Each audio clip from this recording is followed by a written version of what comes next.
Ne regarde jamais ton reflet, sinon quelqu'un mourra. Dans un village entouré de brume, vivait une fille nommée Mila. Depuis l'âge de 6 ans, on l'obligeait à porter un voile noir sur le visage. Sa belle-mère, Doria, répétait chaque matin: ton reflet est une malédiction. Ceux qui te regardent meurent. Les autres filles allaient à l'école. Mila restait enfermée. Les autres filles se coiffaient devant les miroirs. Mila n'avait même pas le droit d'en voir un. On disait que sa mère était morte en la regardant dans les yeux. On disait que son père avait fui par peur. On disait que Mila était un monstre. Mais Mila, elle n'avait jamais vu son propre visage. Chaque nuit, elle se demandait: suis-je vraiment dangereuse, ou est-ce qu'on me ment? Un jour, le roi annonça une grande fête. Le prince choisirait son épouse parmi toutes les jeunes filles du village. Doria habilla ses propres filles de robes dorées. Puis elle jeta un chiffon sombre à Mila. Toi, tu restes ici. Si quelqu'un voyait ton reflet, ce serait ta faute s'il meurt. Mila resta seule, jusqu'à ce qu'un vieil homme pauvre frappe à la porte. Il demanda simplement: un peu d'eau, s'il te plaît. Les sœurs refusèrent. Doria le chassa. Mila, elle, hésita, puis lui donna son propre verre. Le vieil homme la regarda longuement et murmura: ton reflet ne tue pas.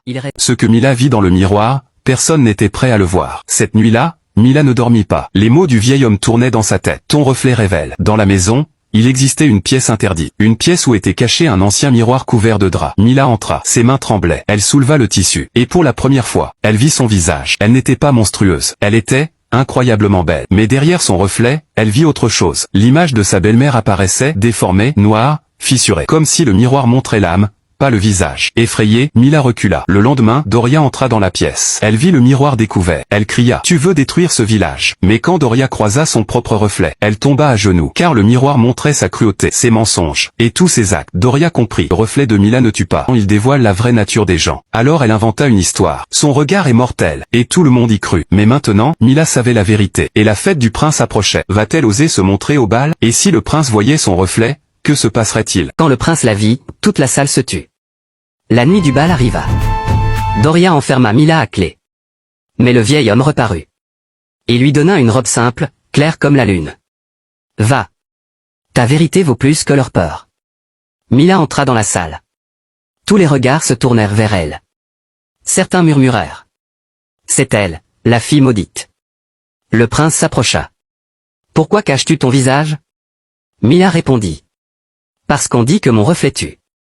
Le prince sourit. Alors je veux voir ce qui est assez puissant pour tuer un mensonge. Elle retira lentement son voile. Un silence. Mais le prince ne tomba pas. Il ne cria pas. Il ne mourut pas. Au contraire.